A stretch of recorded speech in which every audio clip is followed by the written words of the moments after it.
क्या लिखा है बेटा? 12 लिखा है। ये चलो, ये क्या है? न्यून कोण, न्यून कोण, न्यून कोण, न्यून कोण, acute angle, acute angle, right angle. एक ऐसा टीएलएम है, तूला वाला है, तूला बैलेंस, उनको जोड़ना है तो समान वेट के जो है ये बॉल हैं जी। और यहाँ देखेंगे आप 1 से लेकर के 10 तक, 1 से लेकर के 10 तक बनाया गया है। इसको और बड़ा भी हम बना सकते हैं। 2 है और में 4 जोड़ना है, 4 धन 2 जोड़ना है। ठीक है। इस बाल को कहाँ लगा दोगे कि वो बराबर पर आ जाएगा? एक बैलेंस है तराजू वाला। हाँ, 4 और 2 7 होता है तो बहुत नीचे हो गया। 4 और 2 यहाँ 6 हो गया जी, तो ये बैलेंस हो जाता है। तो ये बैलेंस हो जाएगा जी।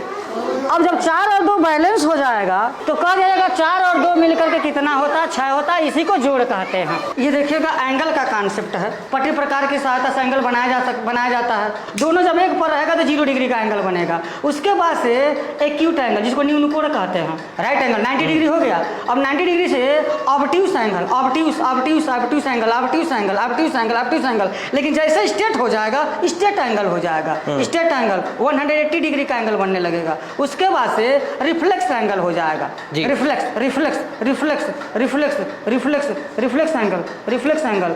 और जब फिर एक चक्कर घूम के आ जाएगा तो 360 डिग्री का एंगल बन जाएगा, जिसको होल एंगल या कंप्लीट एंगल कहा जाता है। ये हमारा बड़ा इंटरेस्टिंग चार्ट है सर। गिनती भी सिखा देता है, पहाड़ा भी सिखा देता है। 2 एकम 2, 2 दूना 4, 2 तीहा 6, 2 चौके 8, 2 पंजे 10, ऐसे करते करते थोड़ा बड़े क्लास में जाते हैं 4-5 में तो हम इसमें लॉसा भी सीख सकते हैं और मौसा भी सीख सकते हैं। इसकी प्रक्रिया है, हमारे में 3 है और मान लीजिए कि यह हमारा 4 है। ठीक है। बहुत इंटरेस्टिंग तरीका है। 3 एकम 3, 3 दूना 6, 3 त्रिके 9 हो गया। 3 चौके क्या हो जाएगा? 12 हो जाएगा जी। और भी आगे जा सकता है। यहाँ देखिए 4 एकम 4, 4 दूना 8 और 4 तिहा 12 हो जाए, नहीं हो जाएगा? 3 चौके 12, 4 तिहा 12, 12 पर आ गया। इसका मतलब 3 और 4 का जो एलसीएम होगा वो 12 हो जाएगा जी।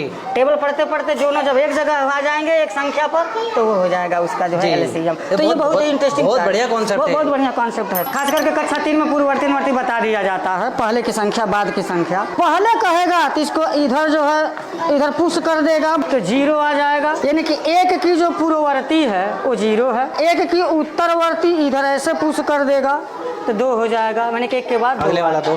फिर अगर मैं पूछता हूँ कि बेटा 8 का पूर्ववर्ती क्या होगा और 8 का अनुवर्ती क्या होगा, 9 हो जाएगा। ये जो वेस्टेज जो है उन्हीं का ही आपने बनाया हुआ है? हाँ, जो वेस्ट चीजों से, वेस्ट मटेरियल से बना है। जी जी जी जी। ये संख्या है, उसकी पूर्ववर्ती है और इसकी यह अनुवर्ती है। व्हील पर बना दिया, जहाँ पर रुकेगा तो 8 संख्या है।